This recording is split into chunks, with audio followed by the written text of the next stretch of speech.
Mediante esse webinar, eu gostaria de apresentar um pouco a vocês um pouco sobre o conhecimento acerca do financiamento para as pequenas empresas. E a tese que eu gostaria de defender é que esse financiamento para pequenas empresas é um excelente instrumento para o desenvolvimento social, algo para além do econômico, mas também social. Mas antes de iniciar, de fato, o devido conteúdo do trabalho, eu queria fazer uma breve apresentação sobre mim. Meu nome é Alessandro, eu sou discente da Universidade Federal Fluminense.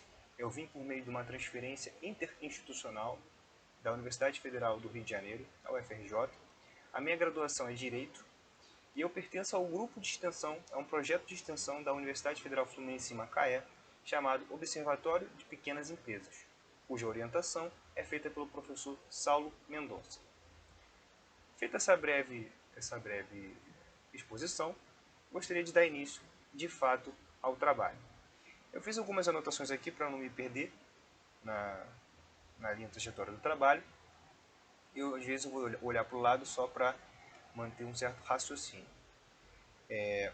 Como foi para desenvolver o trabalho? O trabalho eu procurei ao máximo buscar fontes jornalísticas, busquei conteúdos em materiais, livros, busquei também fazer um breve estudo de caso, ou seja, alguns comerciantes ao redor aqui da minha localidade, eu procurei fazer perguntas sobre como seria se houvesse ali um incentivo, uma política de crédito para eles, se seria necessário e suficiente para um devido crescimento. Ao fazer essas perguntas, ao fazer essa análise local, eu consegui colocar no trabalho um dos relatos que eu achei muito interessante para o trabalho e eu vou citar aqui para vocês. Então, a fonte deste trabalho envolveu também o ordenamento jurídico, envolveu inúmeras fontes das quais será visto caso quem pretenda aí dar uma olhada e investigar profundamente com um olhar mais atento ao trabalho que foi produzido por mim. Então há inúmeras fontes para o desenvolvimento desse trabalho. Feito isso, eu começo o trabalho falando que na atualidade, né, novas demandas surgiram no Brasil. E essas demandas surgiram como? Surgiram a partir da pandemia. Por quê? Basicamente, com a pandemia, houve a política de isolamento social necessária no momento para conter um vírus que ninguém sabia como combater. Feito isso, infelizmente, a consequência lógica foi a morte de inúmeros, além de vidas, mas também CNPJs. Inúmeras empresas, infelizmente, faliram e com isso houve um surto de desemprego. Eu, inclusive, coloquei no trabalho um gráfico que representa o elevado índice de desemprego ao longo de 2020 e 2021. Então, com esse surto de desemprego, percebe-se nitidamente um elevado número também de pessoas que trabalham na informalidade, que trabalham praticamente vendendo almoço para jantar. Pessoas que trabalham de forma totalmente informal, sem nenhuma garantia, modo sobrevivência. Então, no trabalho eu explico muito bem que novas demandas sociais surgiram a partir da pandemia, com um elevado índice do trabalho informal. Mas ao longo do trabalho eu também percebi, por meio de gráficos, que ao passo que o desemprego crescia, era notório que o número de microempresas também, de forma em contrassenso, aumentava. Então, quanto mais pessoas estavam desempregadas, o número também de microempresas também foi aumentando. Isso mostrou que as pessoas estavam enxergando, além do trabalho informal, como uma possibilidade. Estavam enxergando também na microempresa, na pequena empresa, a possibilidade de subsistência. E, pelo gráfico, você percebe nitidamente esse contrassenso, essa tendência, em que você aumenta o desemprego, você também aumenta a microempresa. Ou seja, você reduz a empregabilidade, você aumenta a quantidade de pequenas empresas no Brasil. Diante dessa realidade de aumento, de redução da empregabilidade e aumento da quantidade de microempresas, novas demandas surgem no Brasil.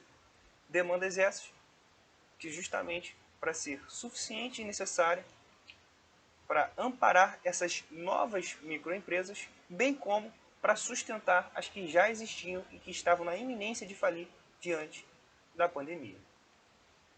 Então, diante desse cenário, em que você consegue ali, em que você tem a redução da empregabilidade e o aumento de microempresas, ou seja, parece que as pessoas estavam enxergando na pequena empresa a possibilidade de subsistência. Então, diante dessa realidade, surgem novas demandas sociais.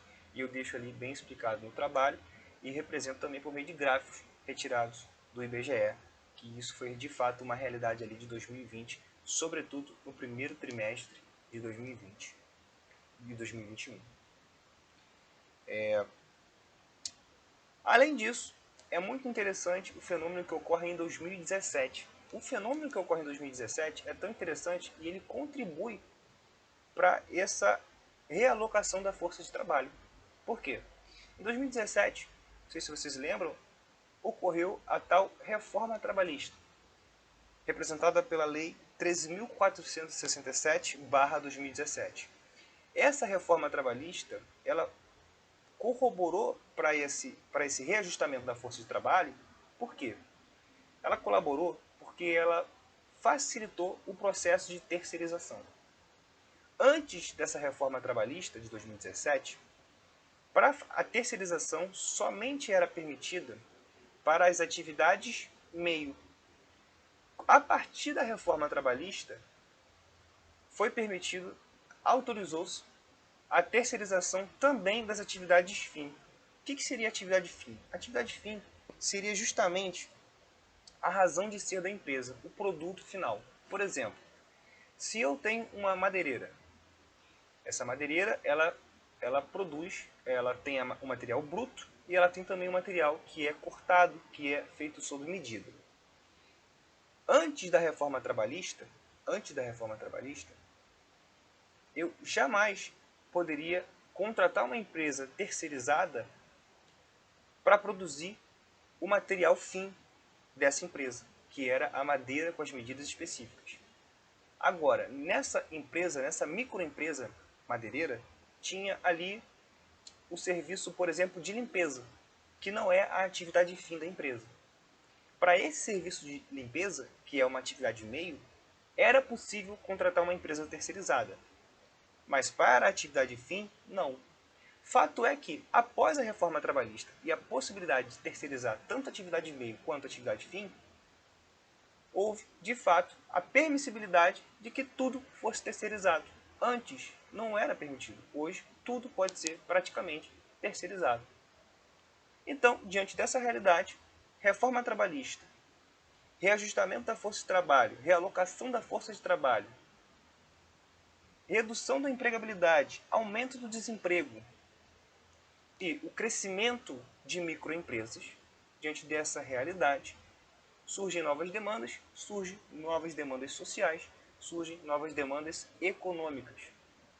Surgem assim também a necessidade de políticas de créditos para sustentar as microempresas e as pequenas empresas que já existem, bem como para as que estão surgindo de forma gradativa e suprindo assim o mercado de trabalho, de certa forma. Todas essas informações que eu passo nesse webinar estão no material bem mais detalhado por conta das limitações de tempo que eu tenho para apresentar. Mas, em síntese, é isso que está no trabalho, só que de forma mais detalhada. Então, outro detalhe é acerca do Pronamp, que eu falo bastante no trabalho. O Pronamp foi, de fato, uma linha de crédito para auxiliar justamente o setor que eu estou falando aqui, o setor do microempreendedor, o setor da pequena empresa. O Pronamp surgiu com isso, só que ele surgiu com a intenção de ser algo temporário, de ser algo para aquele momento específico de pandemia, aquele momento em que inúmeras microempresas estavam falindo. E ele surge com essa proposta de sustentar essas microempresas. No entanto, no início é muito difícil ter acesso ao Pronamp. É muito difícil ter acesso ao Pronamp. Mas algumas conseguiram ter esse acesso. Fato é que ela deu tão certo naquele momento que hoje há uma tendência, há uma expectativa de que ela se torne uma política de Estado. Ela se torne uma política fixa. Uma política de apoio fixo ao microempreendedor. Devido à sua capacidade, devido à capacidade do microempreendedor de irradiar o dinheiro distribuído. Afinal, ele gera emprego, ele gera capital de giro, ele gera inúmeras consequências para o local, para o núcleo social circundante. E eu deixo isso mais evidente a partir do estudo de caso que eu faço acerca de uma madeireira localizada em Barra de São João. Na entrevista que eu fiz com esse microempreendedor que existe aqui em Barra de São João, eu perguntei qual seria a necessidade, qual seria a política de crédito eficiente para essa microempresa. E conversa vem, conversa vai dentro da entrevista. Basicamente eles falam que um empréstimo de 30 mil seria suficiente para comprar um maquinário de produção, e a partir da compra, da aquisição desse ativo, seria também fundamental para aumentar a produtividade, reduzir o custo, aumentar o lucro e assim contratar mais pessoas diante das novas demandas da empresa de produtividade, já que não há atualmente, nesta empresa que eu fiz a entrevista, não há equipamento de produção. Elas dependem de uma terceirizada para produzir. E que, a partir dessa independência, a partir desse maquinário, seria suficiente para aumentar a produção, reduzir o custo, aumentar o lucro e, portanto, contratar mais pessoas. Fazendo o quê? Irradiando a verba empregada pela linha de crédito. Então, esse breve webinar foi basicamente para tentar despertar o interesse em vocês, em ler o material e entender a potencialidade que é uma política de crédito eficaz. Uma política de crédito que não visa apenas despejar dinheiro.